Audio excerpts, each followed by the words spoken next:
Quand les gens disent que la famille est tout, je n'ai pas l'habitude de contester. Je me contente de hocher la tête, de simuler peut-être un sourire et de changer de sujet car honnêtement, je ne saurais même pas ce que cela signifie. J'ai 29 ans maintenant, et pendant la majeure partie de ma vie, je me suis senti comme un après-coup dans ma propre famille. Je m'appelle Tyler, et ce Noël dernier a été la première fois où j'ai réalisé que je n'étais pas seulement excessivement sensible, il ne s'en souciait vraiment, sincèrement pas. Je suis l'aîné de 3 enfants. Mon frère Nat a 26 ans et ma sœur Becca a 23 ans. Nous avons tous grandi dans une banlieue calme à l'extérieur de Denver, dans l'un de ces quartiers aux images parfaites où tout le monde taille ses haies de la même façon et se salue en sortant les poubelles. De l'extérieur, nous ressemblions à une famille modèle, carte de Noël annuelle, fête d'anniversaire à thème, pyjama assorti le soir de Noël. Mais tout cela n'était que pour la forme. Je n'ai pas vraiment remarqué le favoritisme avant l'adolescence. Peut-être que je ne le voulais pas. Peut-être avais-je besoin de croire que je faisais simplement partie d'un foyer aimant et légèrement chaotique où tout le monde était traité équitablement. Mais à un moment donné, la balance a penché et je ne pouvais plus l'ignorer. En grandissant, Nat était le fils prodigue, capitaine de football, dents droites, rire bruyant. Il pouvait encastrer la voiture familiale dans une borne d'incendie et avoir droit malgré tout à un discours du style « il faut que jeunesse se passe ». Becca était le bébé, notre petit miracle. Selon maman, elle était née prématurée, et je suppose que cela lui a acheté un laissez-passer à vie pour ne jamais avoir de compte à rendre. Mais moi? J'étais le ciment, l'organisateur, le responsable. Je faisais du babysitting, je cuisinais, je ne m'attirais pas d'ennui et j'avais des notes décentes. J'ai même renoncé à mon choix d'université pour rester dans l'État et aider quand papa a été licencié pendant ma terminale. Pourtant, rien de ce que je faisais ne semblait jamais tout à fait suffisant. Il ne le disait pas ouvertement, personne ne le fait jamais, mais le ton était toujours là. Des choses subtiles, comme la façon dont papa demandait toujours l'avis de Nat en premier, même quand c'était moi qui avais l'expérience, ou comment maman s'extasiait devant les publications Instagram basiques de Becca comme si elle avait gagné un prix. Tout en reconnaissant à peine ma promotion au travail. Ou comment, chaque fois que je venais, ils oubliaient mes allergies alimentaires et me proposaient des lasagnes ou un gratin couvert de fromage comme s'il s'agissait d'une simple erreur innocente. Avec le temps, j'ai pris mes distances pas par dépit, juste par survie. J'ai emménagé en ville après l'université et je me suis construit une vie. J'ai un emploi stable dans la logistique, un petit appartement où j'aime vraiment rentrer, et quelques amis proches qui ressemblent plus à une famille que mon propre sang. Je me présentais toujours pour les anniversaires, les fêtes et l'occasionnel dîner du dimanche quand j'en avais l'énergie émotionnelle, mais j'ai arrêté d'attendre quoi que ce soit. C'est comme ça qu'on arrête de souffrir, n'est-ce pas? On baisse la barre jusqu'à ce que la déception devienne la norme. Cette année, j'avais prévu d'aller chez mon amie Zoé pour le réveillon de Noël, juste une petite réunion avec du vin, des collations et des pulls terribles. Mais j'avais dit à mes parents des semaines à l'avance que je serais là pour le dîner du jour de Noël. J'ai envoyé un SMS à ma mère le 10 décembre, soit 2 pleines semaines avant, disant « Je confirme juste que c'est toujours bon pour le dîner le 25. Dis-moi à quelle heure. » Elle n'a jamais répondu. J'ai relancé une fois, pas de réponse. Je me suis dit qu'elle était occupée, elle prétend toujours que décembre est son Super Bowl. J'ai même envoyé un message groupé sur le fil familial quelques jours avant Noël, hâte de voir tout le monde le 25. Qu'est-ce que je devrais apporter? Becca a mis un cœur. Nat a envoyé un pouce levé. Maman? Rien. Alors, quand le matin de Noël est arrivé et que je n'avais toujours pas de confirmation d'heure ou d'adresse, j'ai décidé d'appeler. Je me souviens avoir vérifié l'heure 10h07 et m'être dit que j'aurais probablement dû avoir des nouvelles maintenant. J'ai composé le numéro de maman tout en sirotant mon café, encore en pyjama, regardant la neige tomber paresseusement devant ma fenêtre. Elle a décroché après quelques sonneries, et à la seconde où j'ai entendu sa voix, j'ai su que quelque chose n'allait pas.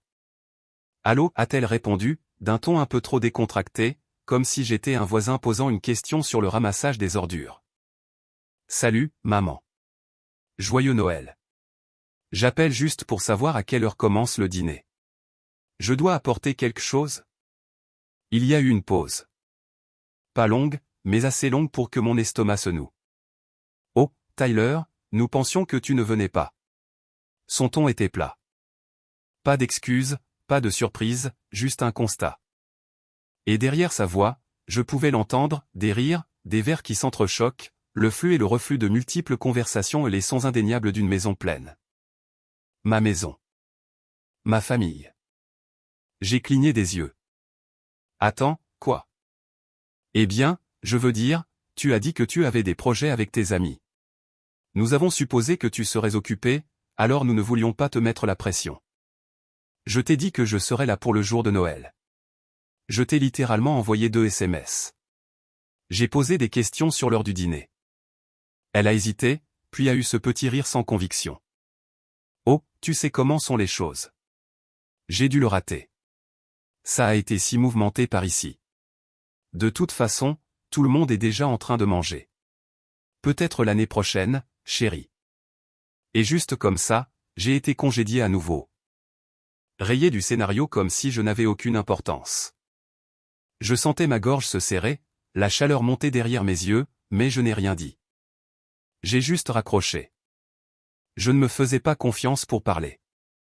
Je ne voulais pas pleurer au téléphone comme un enfant rejeté. Alors, je me suis habillé. J'ai mis un jean, un sweat à capuche et mon manteau le plus épais. J'ai gratté la glace de mon pare-brise en silence. Et puis j'ai conduit jusqu'au seul endroit auquel je pouvais penser qui pourrait encore être ouvert, un dîner ouvert 24h24 près de l'autoroute. Je me suis assis dans un box en vinyle rouge sous des néons fluorescents, entouré de camionneurs, d'infirmières de nuit et de quelques étudiants rentrant tard chez eux. J'ai commandé des pancakes et du bacon, pas parce que j'avais faim, mais parce que la serveuse m'a souri sans jugement. J'ai fait défiler Instagram pendant que ma nourriture refroidissait, regardant les stories de la fiancée de Nat et du petit ami de Becca. Tout le monde riait, tout le monde était ensemble, tout le monde sauf moi. 3 jours ont passé. Pas d'appel, pas d'excuses, pas de « désolé de t'avoir oublié ». Rien. Puis le 28, j'ai reçu un SMS de papa. Juste une phrase, « Pourquoi es-tu si dramatique ?» Pas de contexte, pas de reconnaissance des faits, juste une tentative médiocre de me faire passer pour le problème, comme si mon absence avait été une sorte de crise de colère. Et c'est là que quelque chose a craqué. J'ai fixé le message pendant un long moment, les pouces survolant le clavier, la rage me tordant les tripes. Mais je n'ai pas répondu, pas encore. Pour une fois, je ne voulais pas réagir émotionnellement. Je voulais faire quelque chose de différent, de plus intelligent, de plus froid. Parce que s'ils voulaient de la distance, ils allaient en avoir. Mais pas selon leurs conditions, selon les miennes. Et c'est à ce moment-là que j'ai réalisé que l'histoire n'était pas terminée. Loin de là. Je n'ai pas répondu au SMS de papa. Je n'ai pas répondu avec un mur de fureur ou un sarcastique « Joyeux Noël à toi aussi ». J'ai juste laissé le message là. Pour la première fois depuis longtemps, je n'ai pas essayé d'arranger les choses. Je ne me suis pas expliqué. Je n'ai pas tendu la main ni offert de grâce là où aucune ne m'avait été montrée. Et ce silence ? Il ressemblait à du pouvoir. Un pouvoir calme, inhabituel. Le truc, c'est que quand on est l'enfant qui arrondit toujours les angles, les gens commencent à compter sur votre pardon comme s'il s'agissait d'un abonnement. Renouvelé mensuellement, prélèvement automatique activé. Ils cessent de faire attention à vos sentiments parce que, dans leur esprit, vous reviendrez toujours. Mais j'en avais fini d'être prévisible. Au cours des semaines suivantes, j'ai pris plus de distance que je ne l'avais jamais fait auparavant.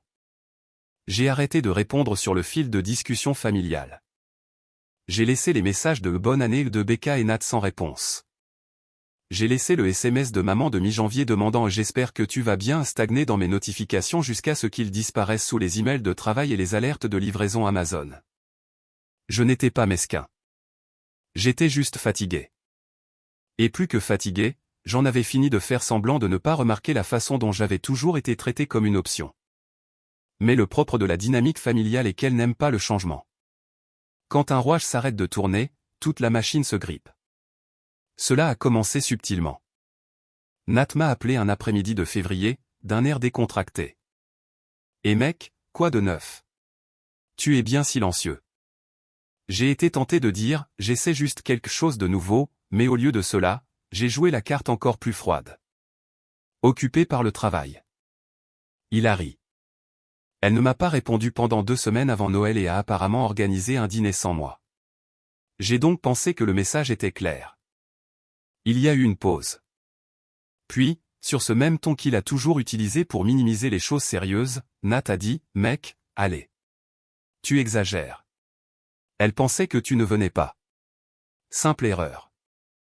Pas d'excuse. Pas de c'est nul. Juste une réécriture décontractée de l'histoire pour me faire paraître déraisonnable. Je n'ai pas mordu à l'hameçon. J'ai juste dit, ravi d'avoir de tes nouvelles, et j'ai mis fin à l'appel. C'était la première fissure. Quelques jours plus tard, Becca a posté un carrousel de photos sur Instagram, brunch en famille suivi d'un cœur jaune. 6 visages souriants autour d'une table couverte d'omelettes et de mimosas, maman, papa, Becca, Nat, sa fiancée et son nouveau petit ami. Je n'étais pas invité, encore une fois. Cette fois, je ne me suis pas seulement senti oublié, je me suis senti effacé. Réécrit hors de chaque événement familial comme si je n'existais pas, comme si j'étais un ancien employé d'une entreprise qui m'avait discrètement remplacé et avait mis à jour la photo de groupe sur le site web. Pourtant, je n'ai rien dit. Je n'aimais pas la personne que je devenais quand je les affrontais en colère, amer, défensif. Je ne voulais pas leur donner une autre chance de dire que j'étais trop émotif ou que je faisais toute une histoire pour rien. Mais le silence a aussi un coût. En mars, mon anniversaire est venu et reparti avec exactement un appel téléphonique, celui de Zoé, ma plus proche amie. Elle a apporté des plats thaïlandais à emporter et un cupcake avec une bougie. Nous nous sommes assis sur mon canapé à regarder de la télé-réalité débile et à rire jusqu'aux larmes. Ma famille ? Ils ont envoyé une vidéo de groupe. Préenregistrée, de 30 secondes, tout le monde chantant joyeux anniversaire dans un désordre chaotique et faux.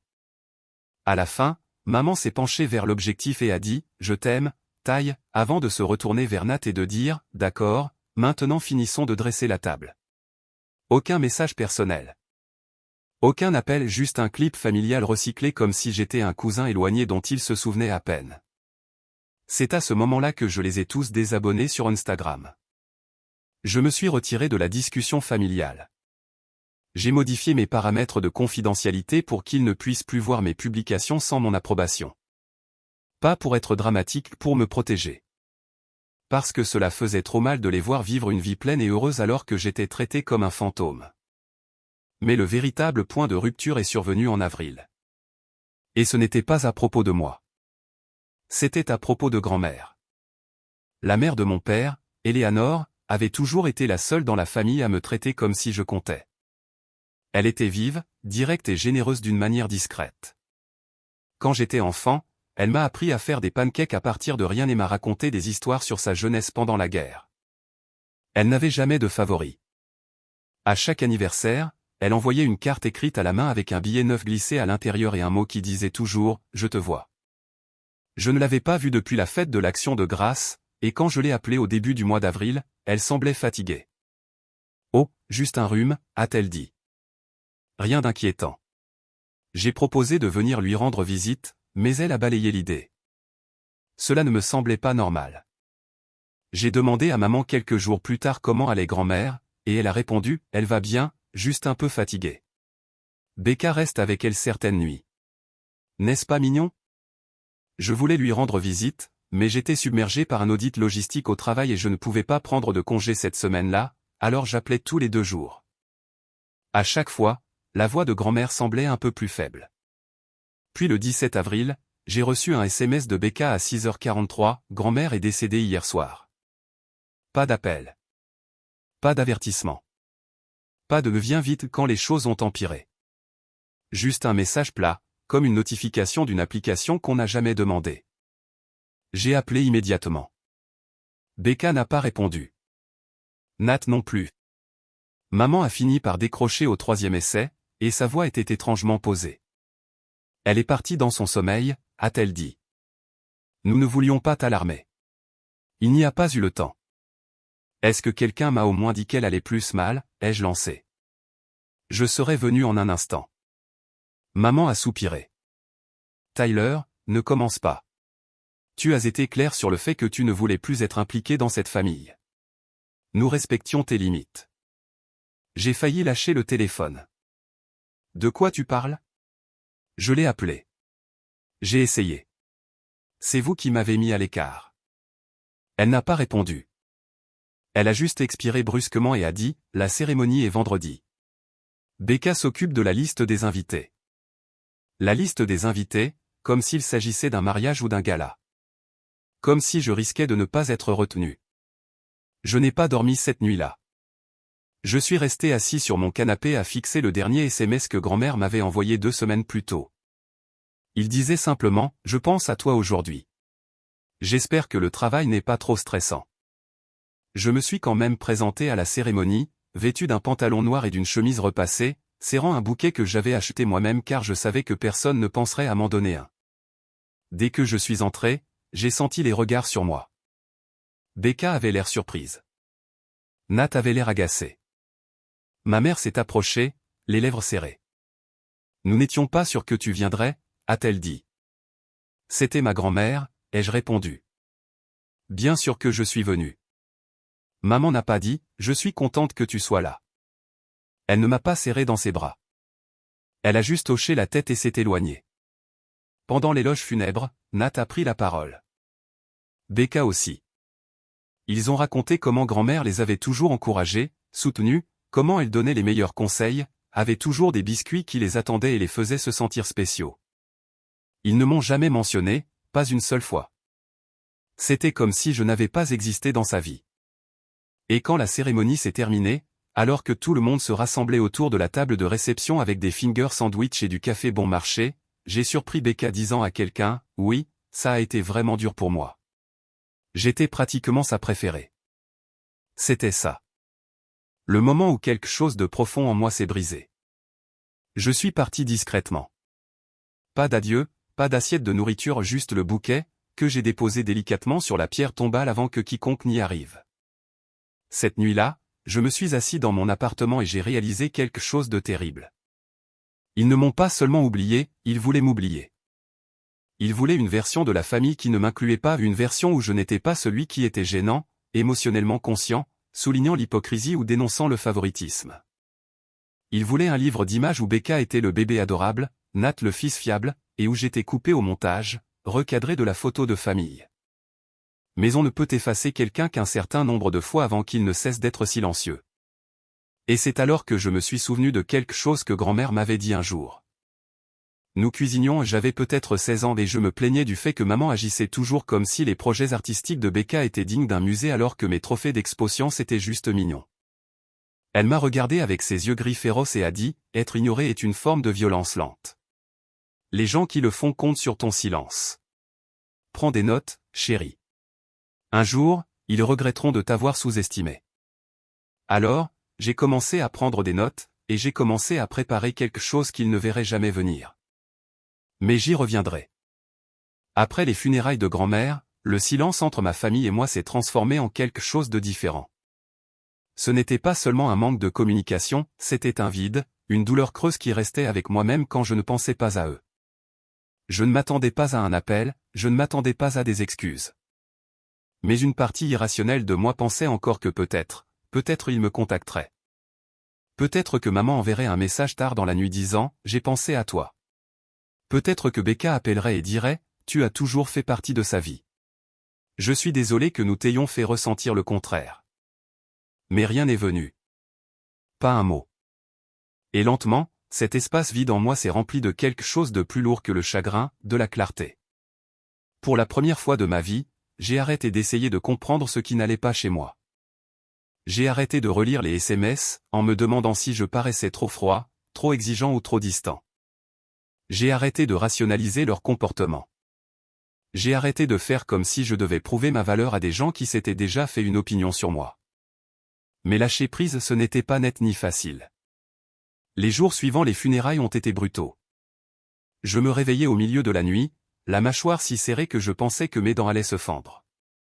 Il y avait des périodes où je ne mangeais pas correctement, où je ne me douchais pas avant midi et où je ne rappelais pas mes amis. Pas parce que je me complaisais consciemment dans mon malheur, je n'avais tout simplement pas l'énergie d'exister en dehors du mode pilote automatique. Une nuit vers 2 heures du matin, je me suis surpris à faire défiler ma galerie de photos. Je suis tombé sur une photo d'il y a 2 ans, grand-mère et moi assis sur son porche. Elle portait son habituel chapeau à large bord, sirotant de la limonade, et j'étais penché en arrière dans ma chaise, riant de quelque chose qu'elle avait dit. J'ai fixé cette photo pendant presque 1 heure. Ce n'était pas seulement de la nostalgie, c'était une sorte de deuil, pas seulement pour elle, mais pour ce qu'elle représentait. Elle était la seule qui m'ait jamais fait me sentir vraiment vu dans cette famille. Cette nuit-là, j'ai entièrement supprimé la discussion de groupe familial. Pas mise en sourdine, pas archivée, supprimée. J'ai bloqué Becca et Nat sur les réseaux sociaux et j'ai retiré mes parents de mes amis.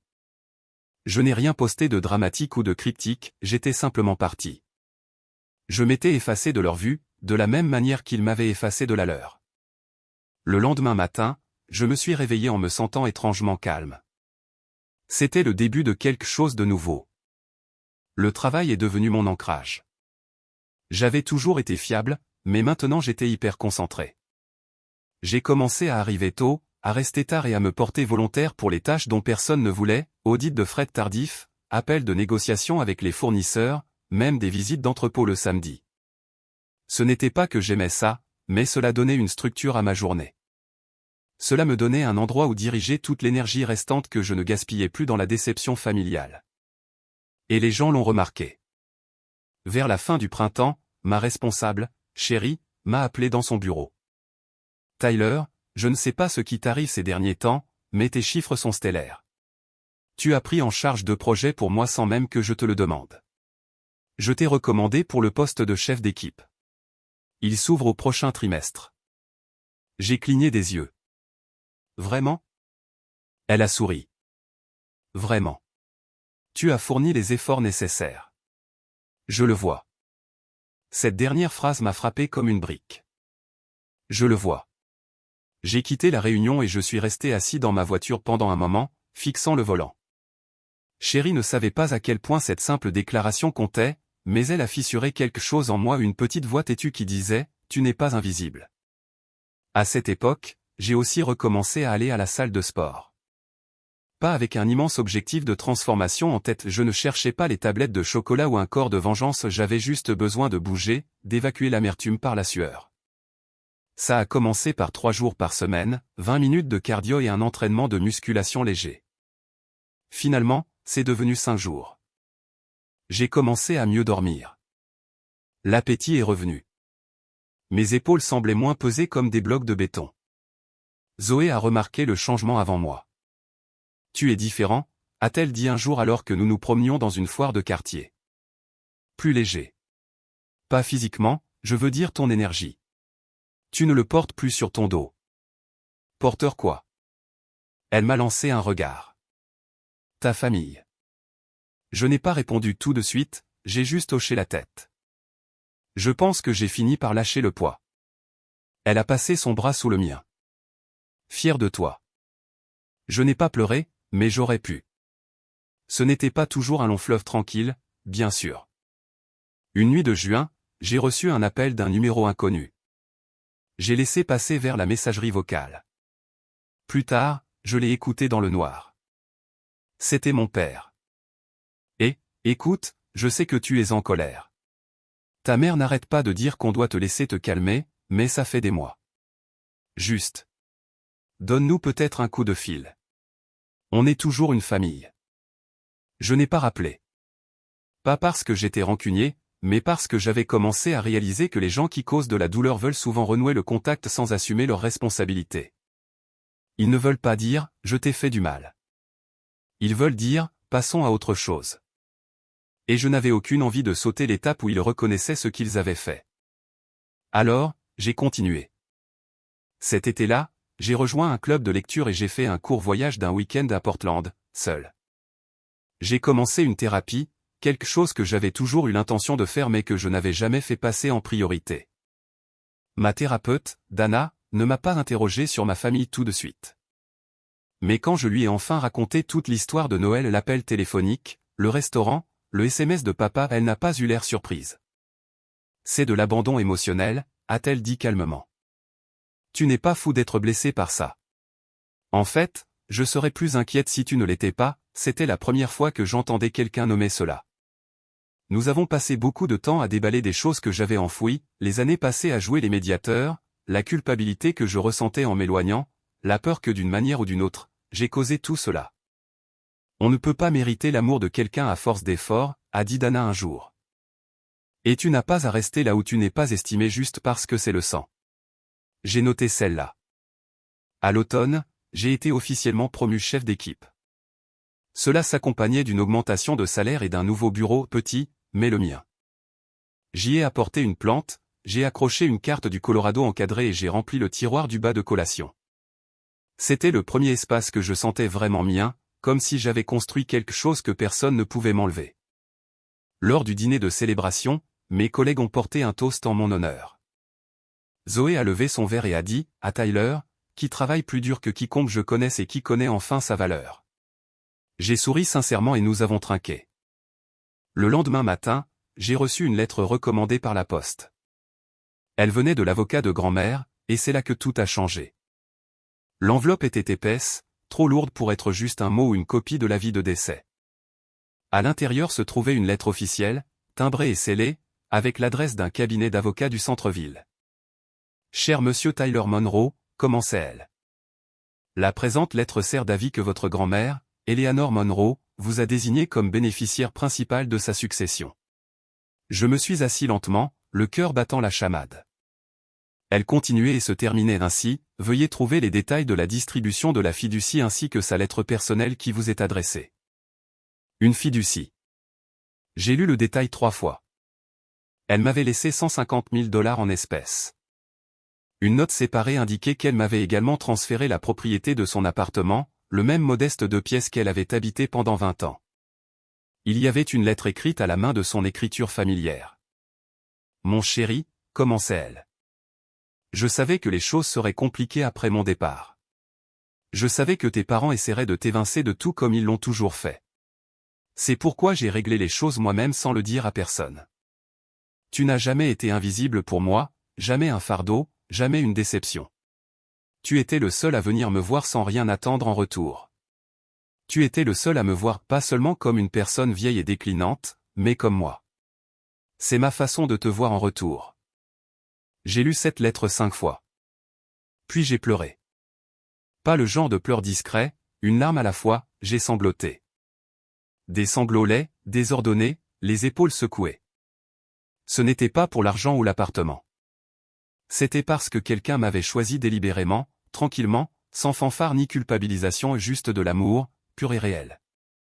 C'était le moment où je réalisais que je n'avais pas été fou pendant toutes ces années, que quelqu'un d'autre l'avait vu, lui aussi. Je ne l'ai pas dit à ma famille tout de suite. Je n'ai pas jubilé et je n'ai rien publié, j'ai simplement emménagé discrètement dans l'appartement de grand-mère au début du mois d'octobre. J'ai repeint la cuisine, planté des herbes aromatiques dans sa jardinière et laissé la photo de nous sur son porche juste au-dessus de la cheminée. Et pendant que je déballais mes cartons ce premier soir, j'ai eu une pensée. Pas une pensée amère, une pensée stratégique. Ils avaient essayé de m'effacer, mais maintenant j'avais la chose qu'ils ne s'attendaient pas à ce que j'ai, un levier. Je n'allais pas l'utiliser par dépit, j'allais l'utiliser avec précision. Parce qu'il ne s'agissait plus seulement de justice. Il s'agissait de renverser enfin la situation. Et il était presque temps de commencer. Emménager dans l'appartement de grand-mère donnait l'impression de faire un pas vers une victoire tranquille. Pas le genre tape à accent grave-l'œil où l'on lève les poings, mais plutôt comme entrer dans une pièce chaude après avoir marché trop longtemps dans la neige. Chaque détail murmurait son nom. Ces rideaux cousus main encadraient toujours les fenêtres. Le mug avec les bréchures qu'elle refusait de jeter était toujours sur l'étagère. Même la façon dont le parquet grinçait près du placard du couloir me faisait m'arrêter et sourire. Je n'ai pas retouché à la lettre pendant des semaines. Pas parce que je l'avais oubliée, mais parce que je ne pouvais pas risquer de tacher l'encre. Je l'avais déjà encadrée et accrochée au-dessus de mon bureau, là où je pouvais y jeter un coup d'œil en répondant à mes emails ou en sirotant mon café du matin. Ces mots sont devenus mon ancrage, une sorte d'armure douce contre tout ce qui s'était passé auparavant. Mais je n'étais pas naïf. Je savais qu'au moment où le testament serait officiellement déposé et ses biens distribués, la famille l'apprendrait.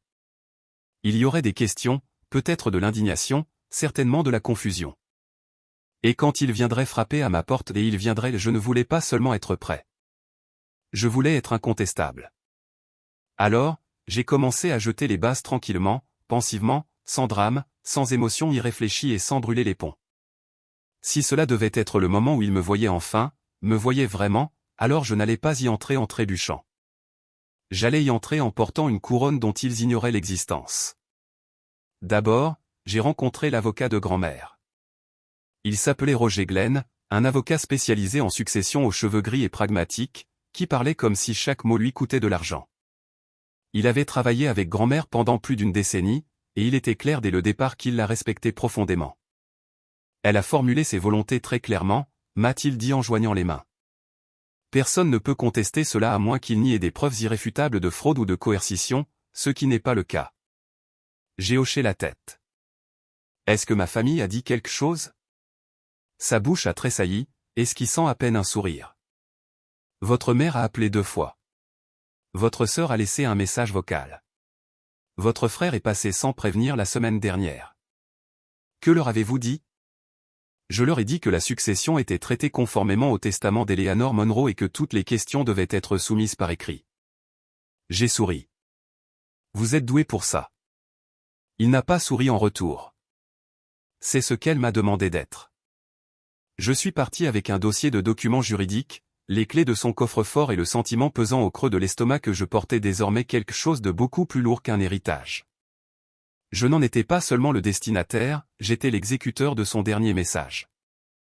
Et je n'allais pas le gâcher. Ensuite, j'ai fait une liste. Pas d'idée de vengeance, pas encore, juste un inventaire complet des choses que j'avais laissées passer au fil des ans. Noël sans invitation. Message vidéo d'anniversaire. Aucun appel personnel. Les funérailles de grand-mère effacées de l'éloge funèbre.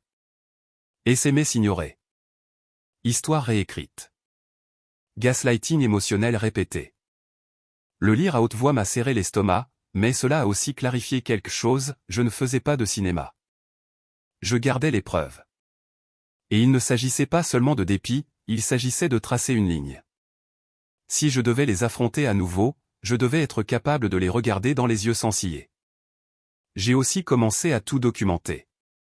Chaque message vocal, chaque email, chaque commentaire passager dont Zoé se souvenait lors des réunions de famille auxquelles elle avait assisté avec moi. J'ai même récupéré quelques photos sur les réseaux sociaux.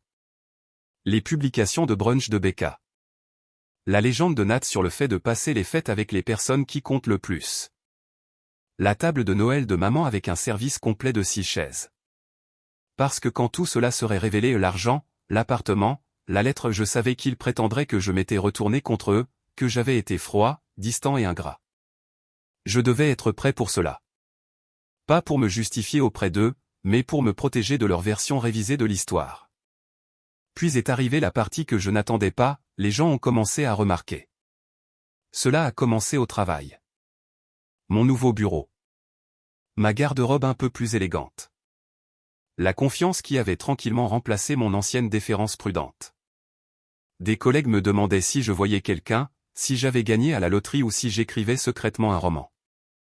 Même Zoé a dit quelque chose un soir alors que nous mangions des plats à emporter sur le sol de mon salon. Tu as cette. Je ne sais pas, cette posture différente ces derniers temps. J'ai ri. Qu'est-ce que ça veut dire? Tu ne te prépares pas à être déçu. C'est nouveau. Elle avait raison. Je ne l'étais plus. En novembre, j'ai commencé à penser sur le long terme. Pas seulement à la vengeance, mais à ma vie. L'héritage me donnait de l'air. Je n'ai pas quitté mon emploi aussi tentant que cela puisse être, mais j'ai remboursé intégralement mes prêts étudiants. J'ai changé de voiture, rien de tape à accent grave-l'œil, juste quelque chose de fiable sans voyant moteur allumé. J'ai ouvert un compte de retraite et un compte de courtage avec un portefeuille modeste mais en croissance. Grand-mère m'avait confié un héritage, je voulais l'honorer en construisant quelque chose de durable. J'ai aussi commencé à m'intéresser à l'immobilier, pas pour faire de la spéculation ou vendre, mais pour comprendre comment fonctionnait la propriété car son appartement semblait être le début de quelque chose de plus grand. Quelque chose qui pourrait éventuellement être à moi entièrement, selon mes propres termes. Puis, 2 semaines avant la fête de l'Action de grâce, c'est arrivé. Becca s'est présentée à ma porte. Sans prévenir, sans SMS, juste un coup. Je l'ai vue par le Judas, manteau élégant, coiffure parfaite, expression crispée, comme si elle se préparait pour une scène de tribunal. J'ai ouvert la porte lentement. « Salut », a-t-elle dit, comme si nous étions de vagues connaissances. « Je ne savais pas que tu avais mon adresse », ai-je répondu. Elle n'a pas bronché. Maman me l'a donné. Évidemment. Je peux entrer? Je n'ai pas répondu. Je me suis simplement écarté pour la laisser entrer. Elle a regardé autour d'elle comme si elle traversait un musée, a touché le bol en céramique sur la table et a jeté un coup d'œil à la photo de grand-mère et moi au-dessus de la cheminée. Ses yeux se sont rétrécis. Cet endroit n'a pas changé. Non. Elle s'est retournée vers moi, les bras croisés. On vient de découvrir. J'ai haussé un sourcil. Pour le testament? Elle n'a pas répondu directement. Maman panique. Nat pense que tu as manipulé grand-mère. Papa dit que c'est ce qui arrive quand on ne donne plus de nouvelles pendant un an. Les gens deviennent sournois. Et toi, qu'est-ce que tu en penses? Elle a hésité. Je pense que tu as attendu qu'elle meure, puis que tu as surgi. J'ai ri, je n'ai pas pu m'en empêcher. Tu veux dire la femme qui m'envoyait un SMS chaque semaine? Qui me disait de ne pas venir parce que toi et Nat étiez déjà là à vous agiter autour d'elle? Celle qui m'a laissé une lettre manuscrite à propos de tout ça? La mâchoire de Becca s'est contractée. Tu aurais pu dire quelque chose. Ah, maintenant je suis censé partager. Elle a détourné le regard. J'ai attendu un instant, puis j'ai dit, pourquoi es-tu vraiment là? Becca a baissé les yeux, puis m'a regardé à nouveau. Maman veut le contester. J'ai hoché la tête lentement. Elle peut essayer. Elle dit que grand-mère n'était pas saine d'esprit. Qu'elle était confuse lors de sa dernière année. Je me suis tourné, je suis allé vers le tiroir de mon bureau et j'ai sorti le dossier que Roger m'avait donné. À l'intérieur se trouvaient des dossiers médicaux, des évaluations psychiatriques et une déclaration notariée du médecin de grand-mère la déclarant cognitivement saine et pleinement compétente 3 mois avant sa mort, le moment exact où elle a modifié son testament. J'ai tendu le dossier à Becca sans un mot. Elle l'a feuilleté, les lèvres serrées, puis a demandé doucement, « Pourquoi a-t-elle fait ça ?» J'ai penché la tête. « À ton avis ?» Becca n'a pas répondu. J'ai laissé le silence s'étirer. Puis j'ai dit, elle a vu ce que vous avez tous prétendu ne pas voir, que j'étais toujours là, que je me présentais, que je comptais. Becca m'a regardé, et pendant un instant, j'ai cru voir du regret, mais à la place, elle a dit, ça va diviser la famille. J'ai souri. Il ne reste plus rien à diviser. Elle est partie sans un mot de plus. Ce soir-là, j'ai appelé Roger et je lui ai demandé si nous pouvions mettre en place une clause, quelque chose d'infalsifiable. Il a dit que les papiers avaient déjà été finalisés, mais que si je voulais faire don d'une partie de l'héritage à la famille pour éviter les conflits, cela pouvait être arrangé. Je lui ai dit gentiment mais fermement, pas un centime. Il a dit, c'est entendu. Le lendemain, j'ai reçu un message groupé de maman. C'était une tentative désespérée de nostalgie, dîner chez nous jeudi prochain. Nous tous, s'il vous plaît, venez. Parlons. Je l'ai fixé pendant un moment. Parce qu'il ne s'agissait pas seulement de l'argent de grand-mère. Il s'agissait de tracer une ligne qu'il ne pourrait plus jamais franchir. Et jeudi prochain, je serais occupé à planifier le coup final. Je n'ai pas été au dîner. Au moment où j'ai reçu ce message groupé, dîner chez nous jeudi prochain, nous tous, s'il vous plaît, venez. Parlons, j'ai su ce que c'était. Ce n'était pas de la réconciliation. Ce n'était pas du remords. C'était de l'endiguement. Ils avaient réalisé que l'argent ne viendrait pas vers eux, et maintenant ils voulaient contrôler le récit. Me présenter comme le fils prodigue. Arranger les choses juste assez pour maintenir l'illusion que tout allait bien. Mais je n'allais pas retourner dans cette maison juste pour me faire manipuler autour d'une tarte. Alors, j'ai fait un autre plan. Pas par dépit, pas pour me venger d'eux, mais pour remettre les pendules à l'heure, de façon permanente. Je me suis présenté au bureau de Roger Glenn le lundi suivant, juste après le déjeuner. Il avait déjà les papiers prêts, il était d'une efficacité redoutable. Ce que vous proposez, a-t-il dit, est inhabituel, mais c'est tout à fait dans vos droits. Bien, ai-je dit.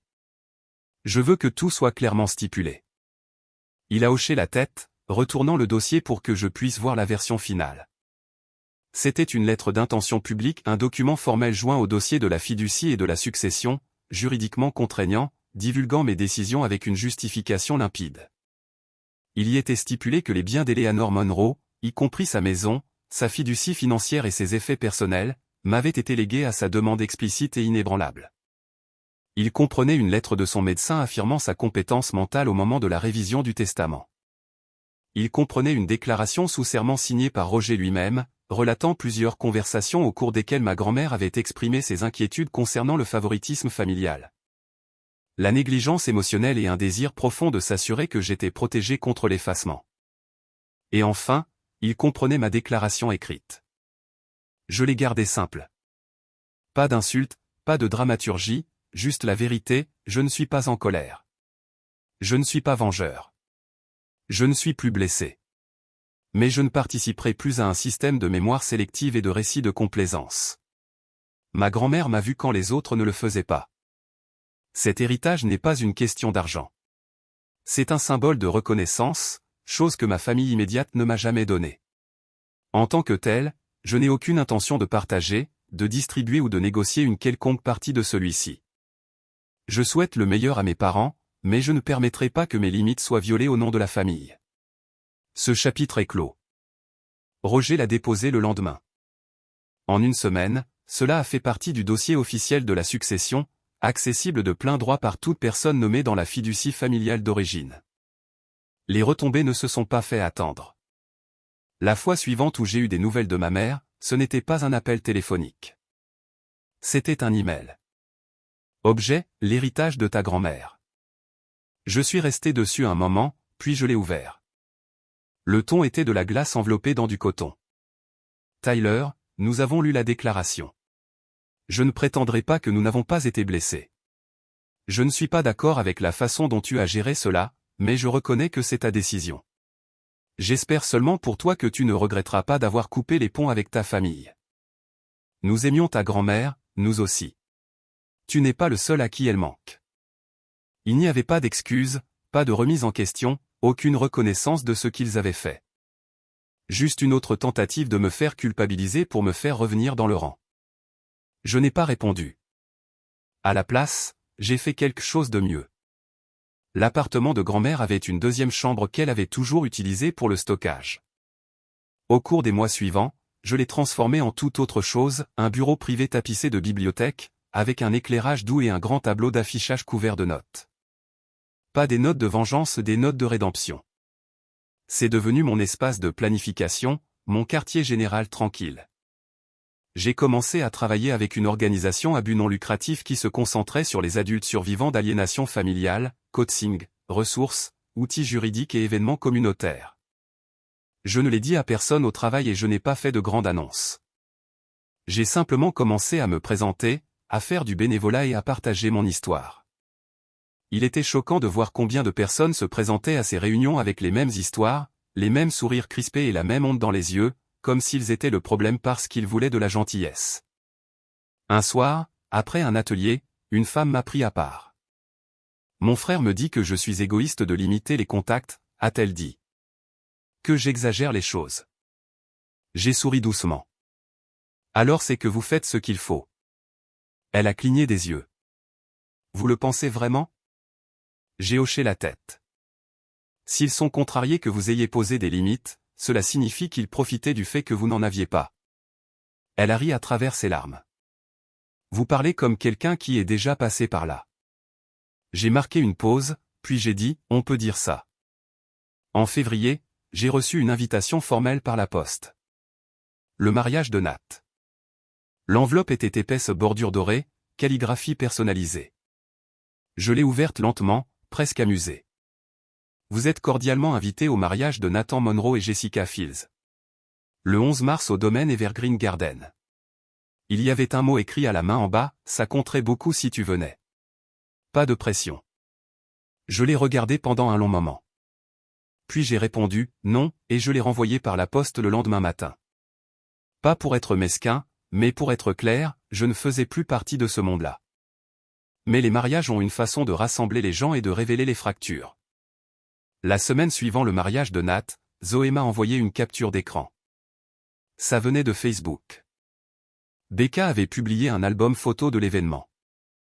Il y avait les photos de groupe habituels, les mariés, la danse, la découpe du gâteau. Mais une photo sortait du lot. C'était celle de la famille, tout le monde souriait, sauf que la légende disait « On aimerait que tu sois là, grand-mère. Tu serais si fière. » Et quelqu'un avait commenté « Où est Tyler ?» Les réponses furent rapides et défensives. Il est distant ces derniers temps. Certaines personnes n'apprécient pas la famille. Il a choisi de s'éloigner. Mais le commentaire le plus révélateur venait de quelqu'un que je ne reconnaissais pas, une amie de grand-mère, peut-être. Il disait simplement, Eleanor parlait très chaleureusement de Tyler. Elle disait qu'il était le seul qui écoutait vraiment. Personne n'a répondu à ce commentaire. Les mois ont passé. Je m'épanouissais. Mon équipe au travail atteignait de nouveaux objectifs. J'ai été nommé pour un séminaire de leadership. J'ai recommencé à sortir avec des gens lentement, prudemment, mais sans le vieux bagage. J'organisais des dîners dans l'appartement de grand-mère, je remplissais l'endroit de rire, de bougies et de gens qui venaient avec un cœur ouvert et des assiettes pleines. J'ai encadré une photo d'elle, celle du Porsche, et je l'ai placée sur la cheminée. Chaque fois que quelqu'un demandait qui elle était, je disais la vérité, c'est grâce à elle que je suis qui je suis. L'acte final a eu lieu un soir d'été, fin juillet. J'ai reçu une lettre par la poste d'un collectionneur privé du Vermont. Il s'est avéré que la petite collection de figurines en porcelaine de grand-mère, que tout le monde pensait être kitsch et sans valeur, comprenait une pièce rare de Royal Copenhagen des années 1920 valant près de $30 000. Elle se trouvait dans une boîte sous son lit. Je l'ai vendue, et j'ai utilisé l'argent pour lancer quelque chose, un fonds de bourse d'études. Discret, local, sans grand nom attaché, juste une phrase dans l'énoncé de mission, pour ceux qu'on oublie, ceux qu'on sous-estime et ceux qui ont su rester bons. Cela a commencé avec $30 000. En 6 mois, le montant a dépassé les $80 000 grâce aux dons et au programme de jumelage. Grand-mère aurait adoré ça. Je n'ai plus jamais parlé à ma famille. Pas parraine, juste pour la paix. Ils ont continué leur vie, publication de vacances, photos de groupe, emails groupés occasionnels à propos du bébé d'un cousin ou d'un pot de départ à la retraite. Je suis resté un fantôme dans leur histoire. Mais voici le truc avec les fantômes, parfois, ils vous hantent, non pas avec des cris ou des chaînes, mais avec le fait tranquille et indéniable qu'ils ont survécu sans vous. Des années plus tard, on m'a demandé de parler lors d'une petite conférence sur l'établissement de limites et l'aliénation familiale. J'ai terminé mon discours par la même chose que je vais utiliser pour terminer cette histoire maintenant. Et la vérité est que c'était le cas autrefois. L'idée de me manquait. Maintenant, rien ne me manque. Parce que ce que j'ai construit après eux est réel. Ce que j'ai laissé derrière moi était l'illusion, et ce que je porte en moi est à moi pleinement, enfin, librement.